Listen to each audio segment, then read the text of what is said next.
Hello everyone, welcome back. I am Joe Figueroa with another video in our series, The Science of Salsa. An in-depth look at the whys but also the hows of all things salsa and mambo.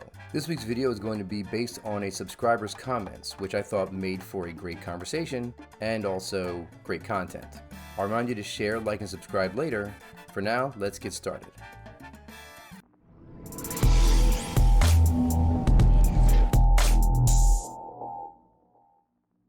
Recently, I received comments from a subscriber asking about a phrase I use a lot in my workshops and videos. The lead comes from the middle. Here, Jared asks, what am I referring to as far as the middle is concerned? And he also asked to show its application in two particular videos. First of all, I love comments like this. I know there has to be others wondering the same thing. These comments allow for a dialogue and helps me understand what the viewer might need or want. I reviewed both videos and I'm able to describe what the middle is using both. I also took a look at Jared's channel, and he's got some pretty cool moves himself. So Jared, I may address you at some points in this video, and use your own dancing to show you what I mean. So let's start with this video with Solomon and Natasha. Jared's timestamp was at the 58-second mark, so although this is technically a lasso, as I have described, no disrespect to Solomon here, but this is not the best depiction of a lasso. He does a better one about 10 seconds later. I thought this would be a great way to show the differences.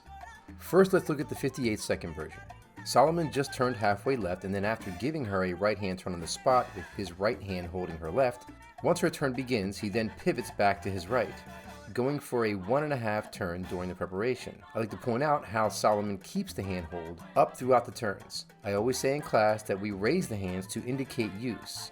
It's a good idea to keep the hands up until reaching the end of the turns. So after her turn is complete as well as his own, notice that he brings the handhold down to her midsection, her midpoint, her waistline, whatever you want to call it. It's her middle, both of their middles. It's that lowering of the hand with the arm extended to its length that informs Natasha as to her direction. Now, had Solomon been facing in the same direction he intended for her, rather than sideways, I think this would have been executed perfectly. Natasha, being a good follow, understands that she needs to focus on the line, and she does so. Solomon then creates the inside turn to complete the movement. Well done, but the next one is more technically proficient. Solomon leads a triple spin for Natasha and switches handhold at the tail end of the set. Look at how he begins to pivot to his right as her third spin is completing and adds a little flick here to release the hand, guaranteeing its placement behind her back, and is able to grab hold of said hand with his right as he is completing his right turn. Now we are in position to go into the lasso. The tight handhold behind the back causes Natasha to change direction, what I refer to as a cobra break on 6-7-1. Solomon guides the hand forward, scooping it down and forward to change her direction. Let's pause here for a moment. Where is her hand in reference to her body? That's right, her middle. Solomon is facing forward along with her, so it's much easier for her to feel the direction. Gonna go off topic here to point out a technique that some of you may not have noticed. In both instances, you can see that right around the count of 2, Solomon moves his hand from holding her to holding her wrist. This cuts off some of the slack in the follow's arm, making for a quicker inside turn as well as a faster trading of places during the lasso. It happens in the second version too. Right about here.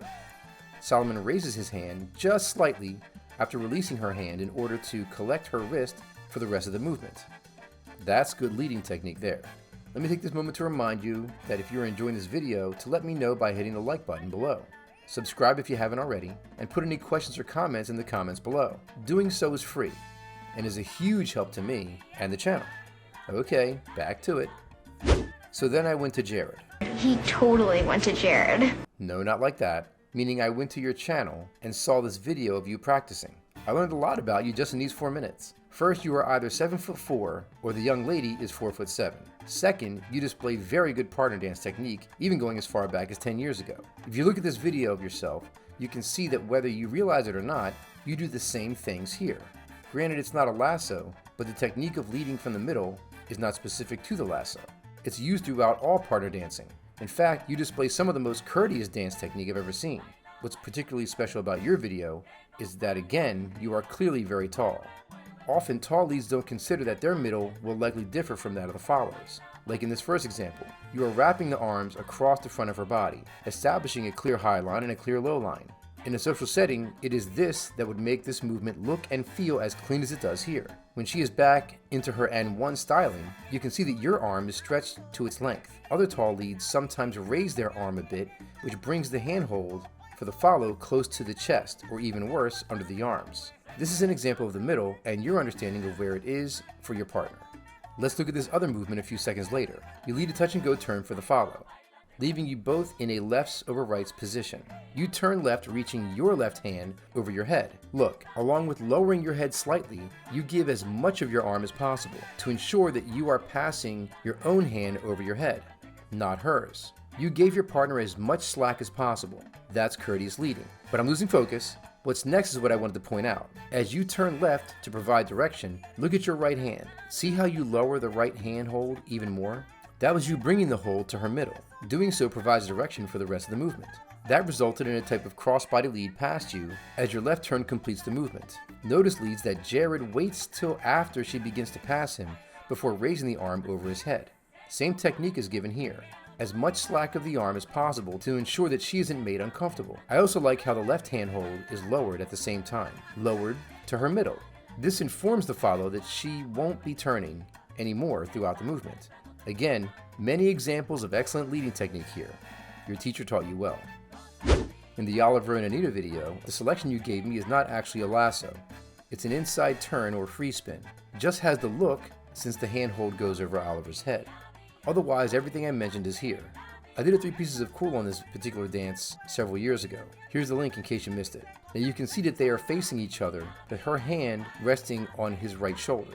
The hand remaining shows us how good and experienced the follow Anita is. She knows to keep her hand where the lead placed it last, at the very least till the end of the count. Oliver collects her hand from his shoulder and turns to his right, passing the hand over his head. Once he is facing the same direction as Anita, he guides the hand downward to the midsection. The action is a feel similar to a rope tied around the waist. That rope being pulled on is going to guide the body in the direction it's being pulled. The reference of the middle is like the center of gravity. So when you are pulling on arms from a raised position, you tend to get the length of the arms. But when you extend the arms down to the center of gravity, the middle, you get the body to move.